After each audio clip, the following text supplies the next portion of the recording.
Bonjour à toutes, bonjour à tous, bienvenue chez Contexte, bienvenue pour ce nouveau live où je suis très heureuse de vous accueillir pour cette séquence consacrée au budget européen et aux négociations bien sûr à Bruxelles sur le prochain cadre financier pluriannuel post-2027. Notre regard, notre obsession, comme à chaque fois vous proposer l'information la plus utile possible. On est ensemble pour 45 minutes qui sont aussi les vôtres, 45 minutes pour tenter de répondre ensemble à plusieurs questions. Quelles sont les grandes étapes à venir dans cette discussion budgétaire qui s'annonce évidemment très longue? Les grands équilibres également déclinés par la Commission en juillet dernier. Que contient le Fonds européen pour la compétitivité, cette pièce maîtresse de ce budget, et que deviennent les politiques historiques de l'Union? Ces questions, mais bien sûr, comme à chaque fois, évidemment, les vôtres. Alors allez-y, je les attends en direct dans le chat. Avec moi aujourd'hui, pour vous éclairer du mieux possible sur ce sujet, deux journalistes de Contexte. Sophie Dupuis, bonjour. Bonjour Lucille, bonjour à tous. Sophie, tu es journaliste pour l'édition Pouvoir de Contexte à Bruxelles. C'est toi la spécialiste du budget européen pour Contexte. De quoi vas-tu nous parler aujourd'hui? Alors d'abord des grands équilibres financiers de ce nouveau cadre financier pluriannuel, et aussi je me focaliserai sur cette nouvelle structure qui va venir bouleverser les habitudes de négociation et de mise en œuvre du budget européen. Parce qu'on parle même de Big Bang budgétaire, vous le verrez. Agnès Faure, bonjour. Bonjour Lucille, bonjour à tous. Agnès, tu es journaliste pour notre édition santé également ici à Bruxelles. De quoi vas-tu nous parler aujourd'hui? Aujourd'hui, je vais parler plus spécifiquement du Fonds pour la compétitivité, qui est une méga enveloppe aussi présentée par la Commission en juillet et qui regroupe plusieurs programmes sectoriels. Merci beaucoup Agnès, merci à toutes les deux. On plonge tout de suite dans le cœur du sujet avec un petit retour en arrière pour notre première partie. Nous sommes le 16 juillet dernier. La Commission dévoile donc ses arbitrages pour le prochain cadre financier pluriannuel pour la période 2028-2034.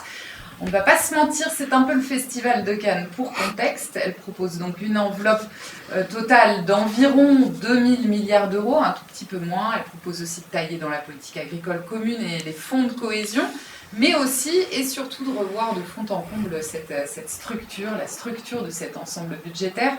Deux constats avant de prendre vos questions que je vous invite à poser dès à présent. Le premier pour toi Sophie, c'est une très grosse enveloppe, je l'ai dit, qu'on va explorer ensemble. La Commission a beaucoup dit que c'était le plus gros budget jamais présenté, mais c'est peut-être un trompe-l'œil. Alors c'est quand même une grosse enveloppe, tu l'as dit Lucille, une enveloppe de 2000 milliards d'euros. Alors on parle, attention, en euros courants, donc on ne prend pas en compte l'inflation qui pourrait advenir d'ici là et ensuite pendant la période d'exécution de ce prochain budget pluriannuel. Et ensuite, oui, ça a été vraiment vendu par la Commission comme un budget record, le budget le plus important jamais présenté. Mais attention, si on rapporte cette grosse somme par rapport au revenu intérieur brut de l'Union européenne, là, ça relativise un peu ces records. Si on compare effectivement avec le RNB, on se situe à 1,26% du RNB. À titre de comparaison, c'était 1,13% pour la période actuelle. Et si on enlève encore le remboursement de l'emprunt commun contracté pour répondre à la crise du Covid, alors là, on se situe à 1,15%. Donc on n'est vraiment pas loin du précédent budget pluriannuel qui était à 1,13%, mais sans prendre en plus en compte le plan de relance post-Covid. Donc une volonté peut-être de gonfler un peu des chiffres pour montrer qu'on est au rendez-vous des priorités, c'est un peu ça qu'on entend. C'est ça, c'est gonfler, je ne sais pas, mais en tout cas on a envie de montrer que c'est un budget historique, que c'est un budget qui répond non seulement aux anciennes grandes priorités de l'Union européenne, que sont l'agriculture, la politique de cohésion pour les régions les plus défavorisées de l'UE, mais qu'aussi on répond aux nouveaux défis de l'Union européenne, en particulier en matière de compétitivité ou de défense. Agnès, le deuxième constat est pour toi. Alors toi Agnès, tu as beaucoup travaillé en juillet sur ce fameux méga fonds, super fonds, qu'on appelle un peu comme on veut, on l'appelle surtout fonds de compétitivité. C'est la plus grosse partie de ce budget. Alors de quoi s'agit-il peut-être en quelques mots, quand on parle de fonds de compét, on parle de quoi ? Ce fonds de compétitivité, comme on l'a dit, c'est la fusion d'une douzaine de programmes sectoriels en 4 thématiques prioritaires. L'idée de la Commission derrière ça, c'est aussi d'en finir avec le saupoudrage sur plusieurs programmes comme ça et de mettre trop peu d'argent dans différentes politiques. Donc là, ils assument de se concentrer sur 4 thématiques. Et donc voilà, c'est une philosophie, simplifier les règles pour accéder à l'argent européen plus facilement.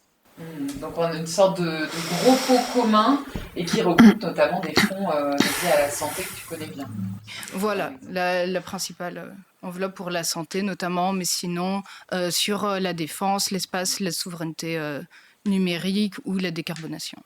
Voilà, des fonds très très larges. Autre enseignement, Sophie, la logique des plans nationaux. Alors on va peut-être rappeler de quoi il s'agit. On va essayer de faire de la pédagogie ce matin avec vous. Elle est entérinée.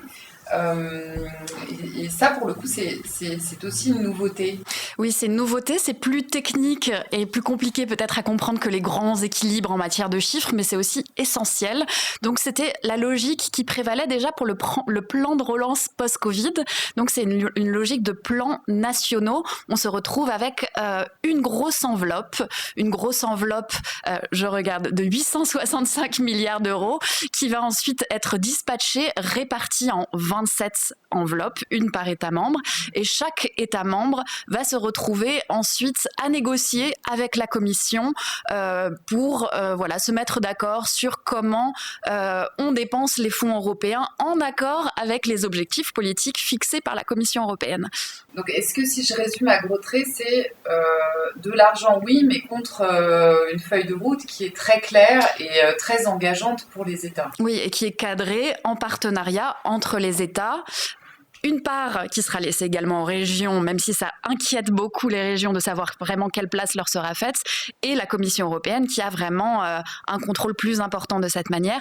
Ce qui est très important aussi de souligner, c'est de dire que dans ce grand fonds, ce Big Fund, on retrouve un regroupement de toute une série de politiques européennes sectorielles, dont les 2 plus grands budgets du cadre financier pluriannuel, que sont la politique agricole commune et la politique de cohésion, mais on met également dans ce grand fonds l'immigration, la sécurité, les politiques sociales, et j'en oublie. Donc voilà, c'est vraiment une nouvelle logique pour permettre aussi plus de flexibilité des transferts au fur et à mesure de la période.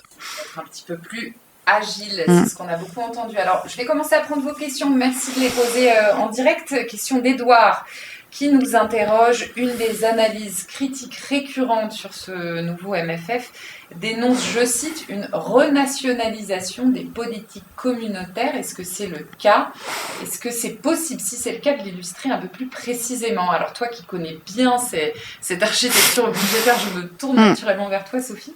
Est-ce qu'on est vraiment dans une logique de renationalisation? Alors évidemment, la Commission s'en défend, mais c'est une critique qu'on entend particulièrement du côté du Parlement européen. Les 2 rapporteurs du Parlement européen dénoncent cette logique de renationalisation. On va se retrouver avec 27 budgets nationaux plutôt qu'avec une philosophie commune, des objectifs communs. La Commission s'en défend en disant que non, il y a quand même des objectifs transversaux qui sont fixés dans plusieurs règlements, des indicateurs transversaux. C'est difficile de répondre à ça. On peut peut-être donner l'exemple de la politique agricole commune, parce que cette logique, elle a déjà été appliquée sur la période actuelle à la politique agricole commune, qui a maintenant 27 plans nationaux pour appliquer la politique agricole commune. Donc on se rend compte que oui, certes, il y a toujours des objectifs communs, des règles communes, mais qu'il y a un risque d'application différente dans chaque État membre, et donc un risque d'une Europe à plusieurs vitesses et d'un problème aussi de concurrence moins loyale entre les États membres. D'accord, c'est très clair. J'espère qu'on a répondu à la question d'Edouard. On a quelques Petit problème de micro, j'espère que vous nous entendez bien, c'est pour ça que vous voyez des gens intervenir aussi auprès de nous, c'est la magie du direct, merci. Merci à tous pour votre compréhension. Pour alimenter son budget, peut-être que vous pouvez me répondre sur celle-ci un petit peu toutes les deux, la Commission mise également, et c'est assez logique finalement, sur de nouvelles ressources propres.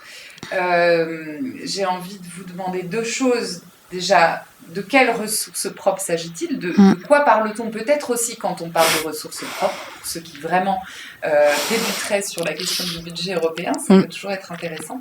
Et peut-être un exemple concret avec toi, Agnès, parce qu'il y a un exemple dans la santé qu'on peut poser ici ce matin. Oui, je vais commencer avec la logique globale des ressources propres.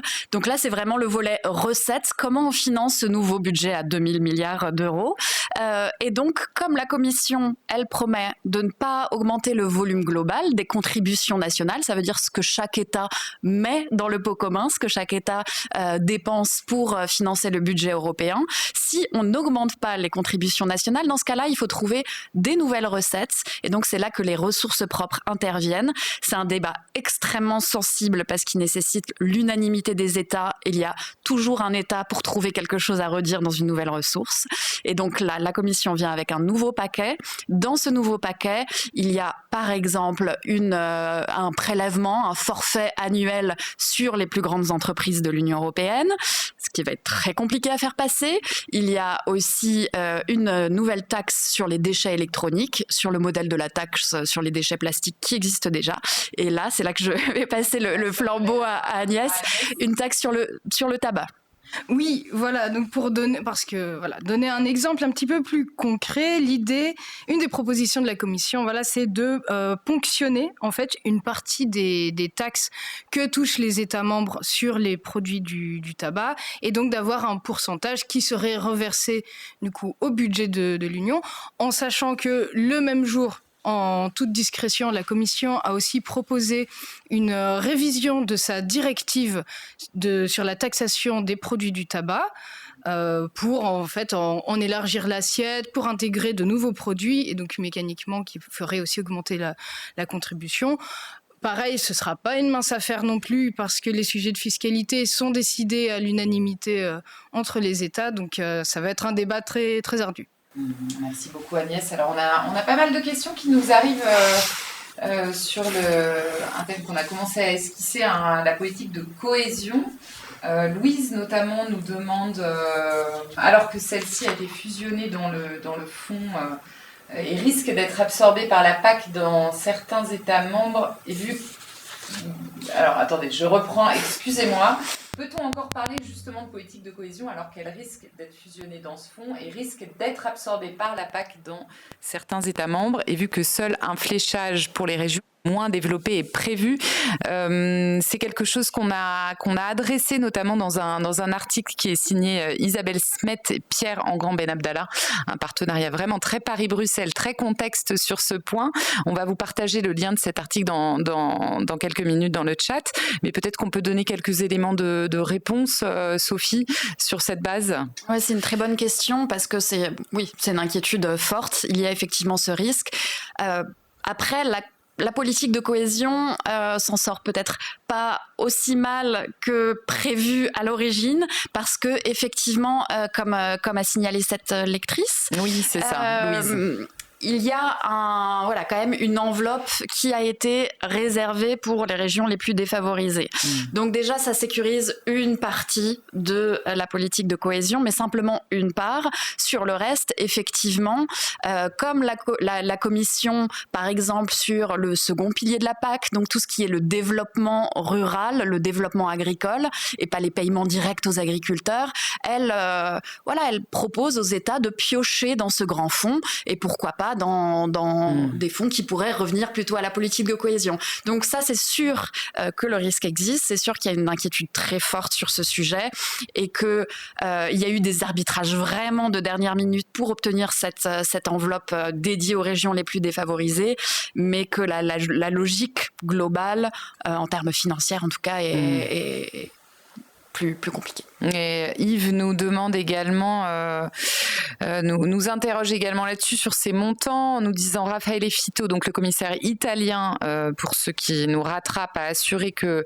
une partie de cette enveloppe, 218 milliards d'euros, seront fléchés vers les bénéficiaires des fonds de cohésion. Mais est-ce qu'il y a des garanties derrière ce fléchage? Quelle continuité, quel changement par rapport à la politique de cohésion existante? Est-ce qu'on le sait d'ores et déjà? Est-ce que c'est quelque chose qui doit encore être négocié, qui va évoluer? Je pense que ça peut encore évoluer. Je crois me souvenir d'ailleurs que Raffaele Fitto, quand il est venu devant le Parlement européen au lendemain ou même le jour même, bref, juste après la présentation, c'était une très longue journée, du cadre financier pluriannuel, il a appelé justement à améliorer cette proposition et il a reconnu que cette proposition pouvait être parfaite, négociée, qu'elle pouvait évoluer. Donc moi je trouve que c'est peut-être un peu tôt pour répondre précisément à ces questions. Et ensuite je renvoie aussi évidemment vers nos experts de la politique de cohésion, bien notamment sûr. Isabelle Smet qui a écrit cet article qui permet de se rendre compte de la réglementation sur la politique de cohésion qui elle subsiste, parce qu'un risque c'était même de ne plus du tout avoir de règlement dédié. Donc on a toujours un règlement dédié et tout ça a été disséqué par Isabelle dans cet article. Et c'est vrai qu'on ne l'a pas rappelé, mais cette journée du 16 juillet, elle a été très particulière puisque ce cadre financier pluriannuel, cette proposition, elle a été présentée en fin de journée. On l'a attendu toute la journée. Il y a des commissaires qui ont attendu de se rendre au Parlement pour présenter cette copie et qui finalement ont dû reporter leur venue plusieurs fois parce que jusqu'au dernier moment, on a bien compris et on l'a chroniqué chez Contexte qu'il y avait eu des négociations, qu'il y avait eu beaucoup d'échanges, qu'il y avait eu des conciliabules pour faire atterrir cette copie avec une journée vraiment une journée marathon. Alors une question pour toi Agnès sur notre fameuse taxe sur le tabac, question d'Emilia qui nous demande une précision, je ne sais pas si on l'a à date. Est-ce qu'il s'agirait d'une taxe européenne supplémentaire ou une ponction des taxes nationales? C'est une ponction. C'est une ponction des taxes nationales, comme ça. On a complètement répondu à la question d'Emilia. Merci encore de l'avoir posée. Autre question qu'on voulait aborder ensemble, je me retourne vers toi Sophie. On a devant nous un budget qui se veut plus flexible, plus modulable, en fonction des imprévus. Ça, c'est le discours. En quoi l'est-il ou ne l'est-il pas, ce budget vraiment plus flexible, plus modulable et plus adaptable? Et pourquoi cette philosophie là derrière? Oui, alors en tout cas, il y a des nouveaux éléments de flexibilité qui sont introduits un peu partout. C'est une philosophie globale, c'est une promesse globale de la Commission sur la base d'un constat. La structure actuelle du cadre financier pluriannuel sur 7 ans n'est plus adaptée au monde dans lequel on vit, où des crises peuvent subvenir plusieurs fois sur une même période. On l'a vu sur la période du Covid notamment, également la guerre en Ukraine. Donc là, l'Union européenne s'est retrouvée à négocier dans l'urgence des instruments de financement supplémentaires. Et donc là, dans cette proposition, on a une idée assez audacieuse de la Commission. Ça va être difficile de la faire passer. C'est une idée d'un instrument ou d'un mécanisme permanent d'emprunt. Donc, c'est-à-dire un mécanisme que la Commission pourrait activer pour ensuite emprunter et prêter aux États membres. Je crois que c'est jusqu'à hauteur de 250 milliards d'euros. Donc, c'est exactement ce qu'elle a fait pendant le Covid, cet emprunt où elle a ensuite prêter de l'argent aux États membres, c'était le mécanisme SURE. Et c'est ce qu'elle a refait dernièrement avec le mécanisme SAFE pour la défense. Donc c'est emprunter pour prêter aux États. C'est pas des subventions, c'est des prêts. Les États devront rembourser, mais quand même, c'est quelque chose qui inquiète beaucoup les États membres, en particulier les frugaux, qui sont complètement contre une pérennisation de ce type de mécanisme.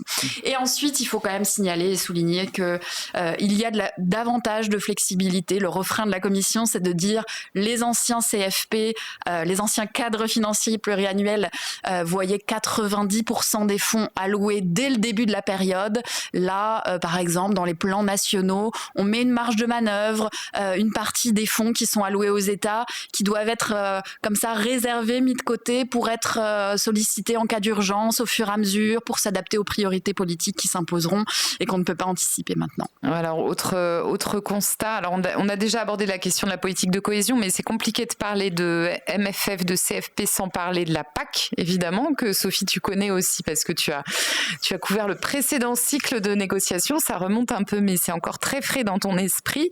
Alors, on va programmer un live spécial vraiment avec notre équipe de Contexte Agro ici à Bruxelles pour avoir un regard beaucoup plus poussé sur ce qui va se passer pour la PAC. Mais qu'est-ce qu'on peut en dire de cette PAC? C'était quelque chose qui était très regardé. Est-ce qu'elle est maintenue au même niveau que précédemment?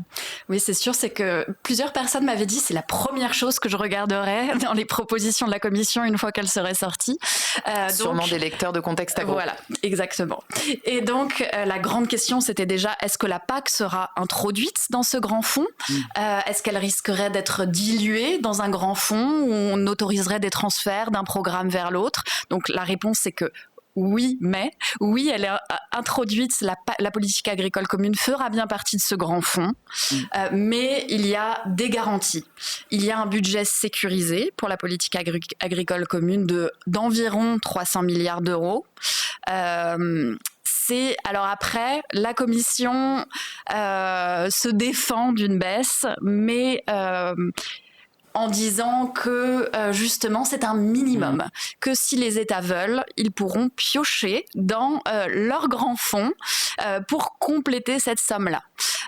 Mais on a au moins 300 milliards sécurisés. Les ONG, elles, ou les organisations agricoles disent attention, nous, on pense qu'il y a une baisse à hauteur d'environ 20% par rapport au budget précédent. Donc là, il y a un peu une bataille de communication. Voilà. Donc c'est quand même un symbole fort de voir la politique agricole commune introduite dans ce grand fonds, mais quand même une attention très particulière à la PAC, une attention plus grande même que celle qui a été faite à la politique de cohésion, parce que le sujet est particulièrement sensible. Alors je vais prendre 2 questions pour clore cette première partie. Aude nous interroge sur Catalyst et nous demande comment sera régulé, et si on peut lui répondre, le droit de tirage des États membres, premier venu, premier servi. Est-ce qu'on sait déjà comment ça va s'orienter? Vraiment, je pense que c'est une question que je dois encore approfondir et qui doit encore être approfondie. Je pense que je préfère c'est une question qu'on va tirer une carte joker sur cette question-là, et ensuite peut-être sur Catalyst préciser que vraiment ça va être compliqué. Pour avoir parlé avec certains représentants d'États membres, certains ne sont pas sûrs que ce mécanisme va survivre, ou peut-être se disent peut-être qu'il pourrait survivre uniquement sur les questions de défense. Là, c'est quelque chose que les États dits frugaux, les États qui mettent vraiment des freins sur la dépense européenne, ils pourraient accepter ce type de mécanisme, mais uniquement pour la défense. Et une question un peu plus macro d'Edouard qui réagit à ce que tu nous as exposé sur cette notion de flexibilité, sur cette facilité d'emprunt qui serait pérenne. Il nous demande si on est dans une forme de compensation communautaire à la renationalisation des budgets. Est-ce qu'on peut le voir comme ça, en quelque sorte, ou est-ce qu'on va un petit peu loin? On peut le voir comme ça. Je pense que ça peut être un des éléments d'interprétation, effectivement. On peut aussi le voir comme, on donne un peu. Voilà, le cadre financier pluriannuel, c'est un équilibre très sensible entre les intérêts et les priorités de chaque État membre. Donc, on donne aux pays, à certains pays, par exemple, de l'Est de l'Union européenne sur la question de la défense. On fait attention à ne pas froisser d'autres sur le niveau total des dépenses, mais on envoie un signal aux pays comme la France, l'Espagne ou le Portugal qui sont pour un investissement plus massif européen en créant ce mécanisme pérennisé. Merci beaucoup Sophie. Je vais clore cette première partie en vous recommandant 2 articles de contexte. Le premier qui devrait beaucoup vous aider si vous démarrez en budget européen, le long périple du budget européen, pour comprendre en un clin d'œil quelles sont les prochaines étapes qui nous attendent, signé Jean-Sébastien Lefebvre et Sophie Dupuis ici présentes. Et les 6 points à retenir du projet de futur budget européen par Sophie Dupuis, Simon Carreau et Jean-Sébastien Lefebvre.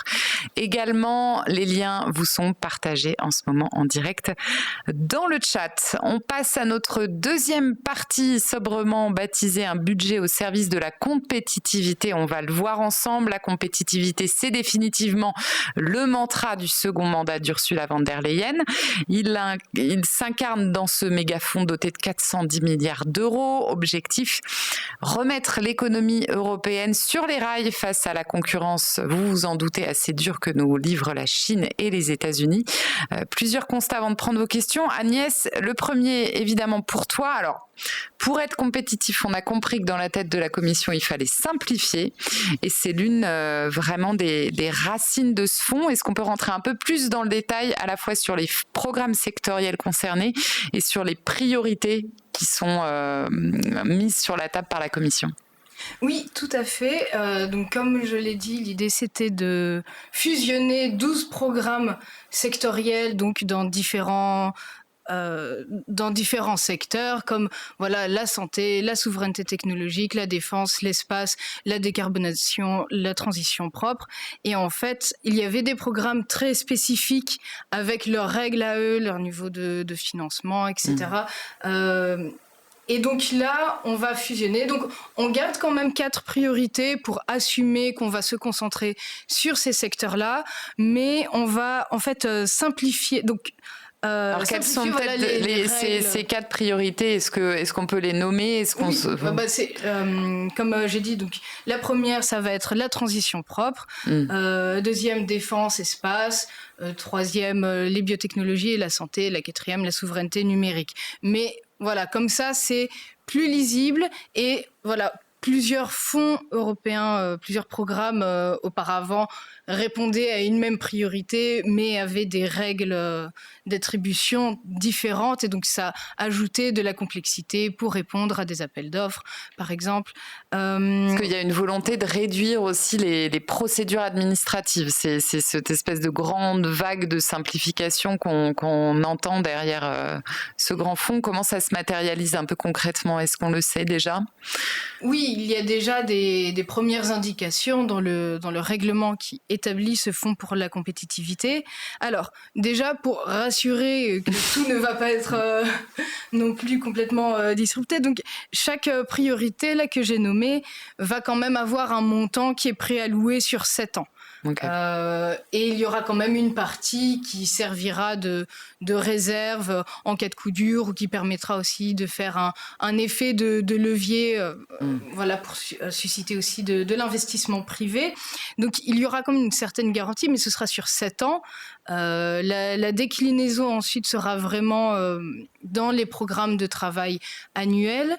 Donc voilà, ça c'est la première chose pour les montants. Ça donne un petit peu de visibilité, mais quand même de l'agilité pour faire face aux potentielles crises qui peuvent émerger. Ça c'est la première chose.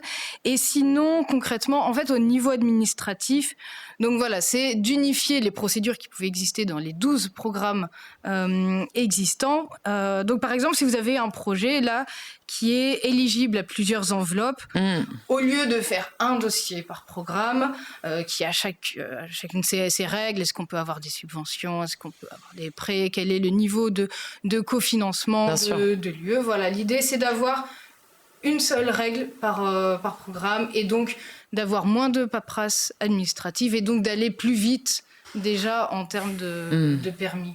Alors ça me permet d'adresser la question d'Alix, qui n'est pas exactement celle-là, mais il y a quand même la même philosophie.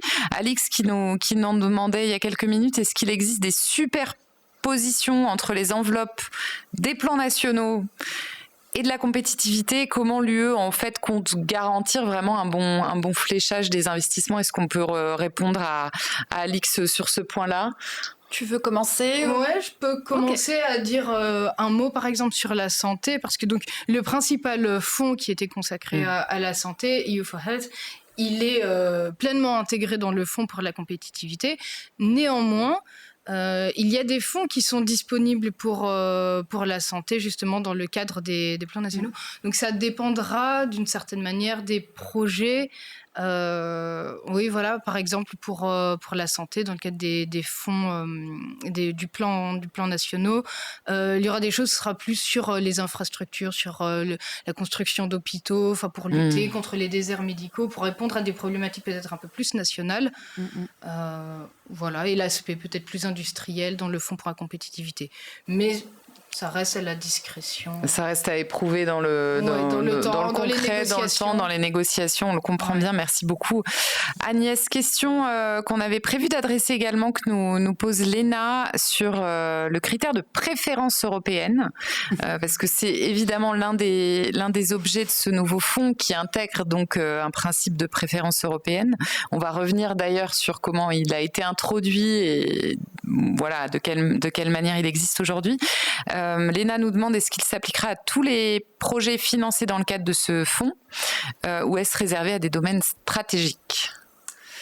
Alors, peut-être qu'on peut revenir sur la genèse de l'introduction de cette préférence européenne au départ. En fait, c'est simplement que, pour faire une réponse un petit peu courte, c'est que voilà, ce critère de préférence européenne, donc malheureusement Léna, je ne sais pas si je vais apporter une réponse très, très binaire là-dessus. On est très modeste, on est dans la limite de nos connaissances. En fait, c'est qu'il est à relativiser. C'est-à-dire que tel qu'il est écrit dans le règlement, il s'appliquerait à tout ce qui est prévu dans le cadre du Fonds pour la compétitivité. Là où on peut avoir des exemptions, des nuances, c'est qu'en fait... donc, ce qui était prévu dans une version préparatoire du règlement qu'on a pu consulter, c'est que pour être éligible au financement du Fonds pour la compétitivité, il fallait respecter au moins un critère qui établissait une préférence européenne. Je peux rentrer dans le détail des critères plus tard, mais voilà, donc il fallait en respecter au moins un. Dans la version finale qui a été présentée, c'est une possibilité, ça fait partie aussi des critères sur lesquels on peut déroger si on a des procédures d'urgence accélérées. Voilà. Et encore une fois, ce sera décliné dans les programmes de travail annuels. Donc ça a été édulcoré en route, on le comprend. Ça me permet de rebondir. J'espère qu'on a répondu à la question de Léna. Donc ça reste à éprouver et pour le coup, on imagine que ce sera un objet de négociation aussi qui devrait être assez présent dans le débat. Alors on a parlé des procédures administratives, notamment le fait de pouvoir accélérer les choses. Il y a aussi, voilà, ça va dans ce sens-là d'avoir une possibilité de déroger à certains critères quand on est vraiment dans un cas d'urgence absolue, par exemple. Si tu veux que je réagisse non, mais je pense, sauf si tu as quelque chose à ajouter, mais je pense qu'on était complet sur ce point. Il y avait une autre question qu'on avait envie d'aborder ensemble, c'est la question de la gouvernance de ce nouveau fonds qu'on n'a pas encore adressée, qui est une vaste question. Alors, qui le gère, qui a le final cut sur ce nouveau fonds, qui est à la gouvernance de cette enveloppe? C'est une très bonne question à laquelle nous n'avons pas tout à fait la réponse, mais à laquelle la Commission non plus n'a pas tout à fait la réponse. En tout cas, c'est le sens de la réponse qu'a faite donc, le commissaire au budget, M. Sérafine, à une question écrite d'un parlementaire. En fait, voilà, c'est encore un petit peu flou sur quelle sera la direction générale qui aura le fin mot là-dessus. C'est pas clair non plus sur quels services, donc quelles sont les autres directions générales sectorielles qui seront associées à la manœuvre, dans quelle mesure. Voilà, c'est la version courte globalement, c'est que ce sera tranché un petit peu plus tard, mais voilà, les autres, c'est pas encore très clair, même au sein de la commission, comment les autres services seront aussi impliqués. D'accord, donc pour l'instant, c'est quelque chose qu'on va continuer à explorer évidemment chez Contexte pour vous permettre de savoir assez Quand l'horizon se lèvera et quand le brouillard se désépaissira, si c'est très français de le dire, je ne crois pas, on pourra vous le dire en priorité chez Contexte, évidemment, pour aller plus loin. À nouveau, 2 articles de Contexte. Le Fonds européen de compétitivité pour les nuls, sous la plume d'Agnès Faure, ici présent pour vraiment tout comprendre. Si vous découvrez cette nouvelle super enveloppe, c'est ça qu'il faut lire.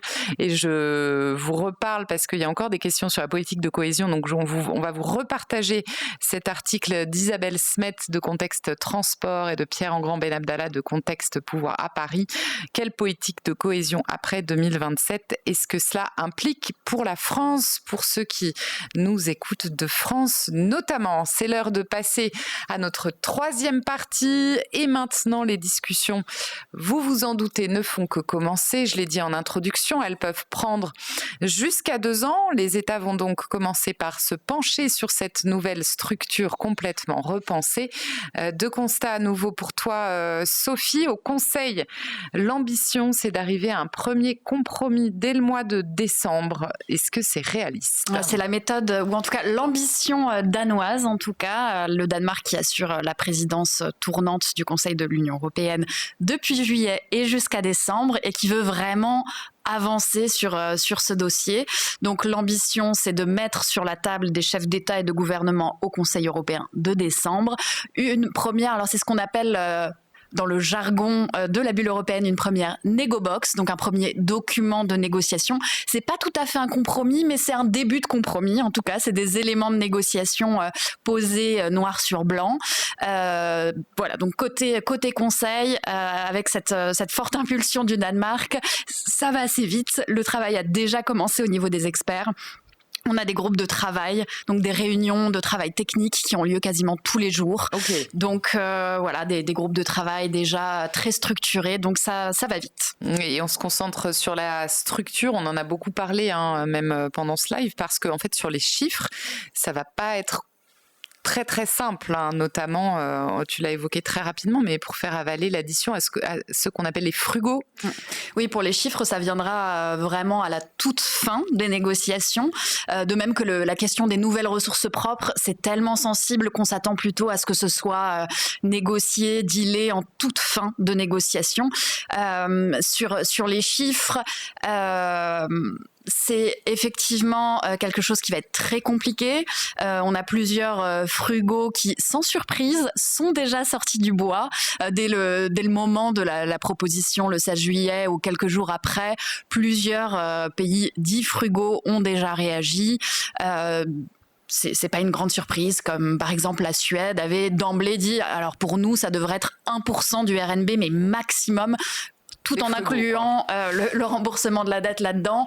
Dernièrement, j'étais à une conférence où le ministre autrichien, non, c'était pas le ministre autrichien, c'était quelqu'un de l'administration autrichienne, du ministère de l'économie, qui disait non mais voilà. Bien sûr que nous, on ne va pas accepter un budget aussi haut. Donc voilà, on a écrit également chez Contexte Pouvoir sur ce sujet, sur les frugaux qui voilà, ont un peu gagné la bataille des idées dans un contexte de rigueur budgétaire dans de nombreux États membres, dont la France. Alors je prends une question de Loïc quand même qui nous interrogeait avant qu'on s'arrête sur notre deuxième partie, qui nous demande si on a des informations sur l'état des négociations, notamment entre la Grande-Bretagne et l'Union européenne sur la potentielle participation du Royaume-Uni au futur programme, au futur fonds Compétitivité Horizon Agora. Est-ce que c'est quelque chose qu'on sait? Est-ce que c'est quelque chose... est-ce qu'on a une réponse à apporter à Loïc sur ce point-là précisément? Ça fait pas forcément partie des choses qu'on a énormément creusées cet été, mais... Alors moi je vais répondre sur mon niveau de connaissance et sur ce que je sais, c'est que pour l'instant, pour moi, même la participation du Royaume-Uni au programme SAFE, donc qui ne fait pas partie du prochain budget pluriannuel, est encore en négociation. Donc de là à présumer d'une participation ou d'une inclusion du Royaume-Uni dans certains programmes sur le prochain budget pluriannuel, je ne me prononce pas. Voilà. Sophie, je pense qu'on a tout à fait répondu à la question de Loïc. Il y a un autre enjeu qui a été identifié par Contexte, notamment, et par toi, par Agnès également, c'est la difficile répartition. Alors, on a parlé de la gouvernance au niveau des DG, mais il y a aussi une difficulté à répartir les textes de ce prochain CFP entre les différentes commissions du Parlement européen, Agnès. On assiste un peu à une bataille homérique. Oui, c'est un joli contraste en fait qu'offre le Parlement européen face à la méthode danoise. Comme on a dit, les travaux ont déjà commencé. C'est une affaire qui roule. Voilà, là, c'est plus compliqué parce que toutes les commissions parlementaires veulent une voix au chapitre. Donc, moi, je me suis concentrée en particulier sur le règlement qui établit le fonds pour la compétitivité, mais on le retrouve dans les autres. Voilà, en fait, quasiment toutes les commissions veulent avoir une compétence en fait sur le fond et pas simplement donner un avis qui sera un petit peu ignoré par les autres. Poliment ignoré. Voilà, par les autres commissions qui sont en charge dessus. Donc, il y a un conflit de compétences qui est encore en cours. L'objectif, c'est donc le sujet doit être tranché maintenant par les présidents des groupes politiques. L'objectif en termes de calendrier, c'est que tout cela soit réglé pour début octobre. On va voir. Ce qu'on peut rappeler, c'est qu'il y a eu du nouveau dans le règlement du Parlement européen que tu as creusé pour nous il y a un petit peu plus d'1 an, Sophie. En théorie, ces conflits de compétences, ils sont plus encadrés, mais est-ce que ça s'applique au MFF ? Ça va être un casse-tête, vraiment. Et c'est une bonne manière d'éprouver ces nouvelles règles de procédure au Parlement européen. Donc normalement, les conflits de compétences sont plus encadrés dans le temps, donc tout ça doit être réglé plus vite qu'avant où parfois on avait des discussions qui s'embourbaient pendant des mois. Donc là, on va parler en termes de semaines et plus de mois. Et ensuite, ce qui est intéressant dans ce nouveau règlement interne du Parlement européen, c'est qu'il y a une nouvelle possibilité, c'est de créer une commission spéciale ad hoc quand il y a plus de 3 commissions parlementaires qui revendiquent des compétences au fond et qui justifient cette revendication. Et bien dans ce cas-là, on crée une nouvelle commission, on réunit un petit peu tout le monde et une commission qui va exister simplement le temps de la négociation sur une législation, mais ça n'a jamais été fait, donc il y a une vraie inquiétude, une vraie crainte côté Parlement européen. Qui plus est sur un MFF avec une nouvelle commission spéciale, ça fait beaucoup de nouveautés sur des enjeux évidemment majeurs.